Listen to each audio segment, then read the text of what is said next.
Before you go to sleep tonight, it is estimated that you will encounter anywhere from 10 to 200 lies. We spend enormous energy trying to figure out who is actually telling the truth, and for centuries we've tried to build machines to do the hard work for us. Early attempts relied entirely on physical coercion. We used heavy wooden racks and iron tools to literally force the truth out of subjects through pain. Eventually, we replaced the torture devices with pseudoscientific monitoring. We hooked people up to polygraphs, measuring changes in their heart rate and breathing. The physical obsession peaked with massive 400-pound electroencephalograms, wiring electrodes directly to a person's scalp to monitor their brainwaves. But every single one of these physical approaches shares a fatal flaw. With enough preparation, a person can learn to control their sweat and their heart rate, rendering the physical data so unreliable that it isn't even admissible in court. Because physical responses can be masked, the problem may be the underlying assumption that lying must spur physiological changes. This suggests we should examine the qualitative differences in how the brain handles imagined experiences versus real ones. On a psychological level, we lie to paint a better picture of ourselves, bridging the gap between who we are and who we wish we were. But fabricating a false reality out of thin air is exhausting. It takes an immense amount of continuous mental effort for the brain to keep the details of a lie straight. This diagram shows the root of the problem. That 5% sliver represents our conscious cognitive function. That is the limited workspace where we actively construct and manage our communication. The remaining 95% of our brain runs beyond our awareness. While our conscious mind is working overtime to maintain a false narrative, it drops its guard, letting a flood of subconscious signals slip past. Because lying requires so much raw processing power, the overwhelmed brain inadvertently leaves behind structural markers in our everyday language. We can identify those markers using a technology known as linguistic text analysis. One primary indicator is distance. Notice how the sentence on the left strips away the word I. Liars naturally drop self-references and adopt the third person to subconsciously separate themselves from the falsehood. Another indicator is a shift toward negative language. On a subconscious level, people feel guilty about deceiving others, which often leads them to express hostility or frustration toward unrelated things while lying.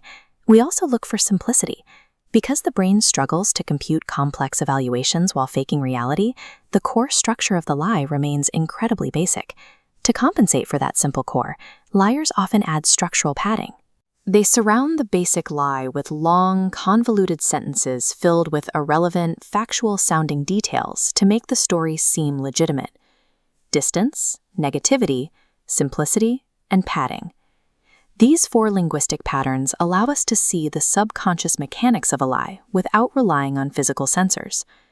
To see these patterns in practice, we can apply them to high-profile statements where the truth was eventually revealed. In 2005, professional cyclist Lance Armstrong faced intense allegations of using performance-enhancing drugs. In his initial denial, he removed himself from the narrative entirely. He blamed a guy in a Parisian laboratory and John Francis so-and-so, using third-person distance to avoid owning the situation. 8 years later, Armstrong finally confessed. Listen to the contrast. He stated, "I lost myself in all of that. I controlled every outcome in my life."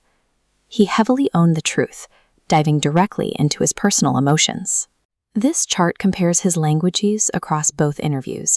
The data reveals a nearly 75% increase in Armstrong's use of personal pronouns between his 2005 denial and his 2013 confession.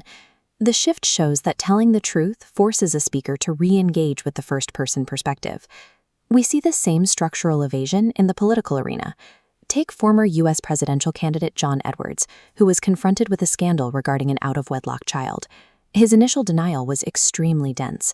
He padded his statement with long-lunged legal phrasing and entirely avoided using specific names, referring only to the apparent father, the woman, and the baby. When Edwards later admitted paternity, the structural padding vanished. His statement shrank down to a direct truth: "I am Quinn's father." You probably aren't interrogating politicians on a daily basis, but you are navigating dozens of smaller, everyday deceptions from the people around you, many of which are harmless. Listening for missing pronouns, negative phrasing, and convoluted padding reveals a layer of communication that a heart rate monitor will always miss.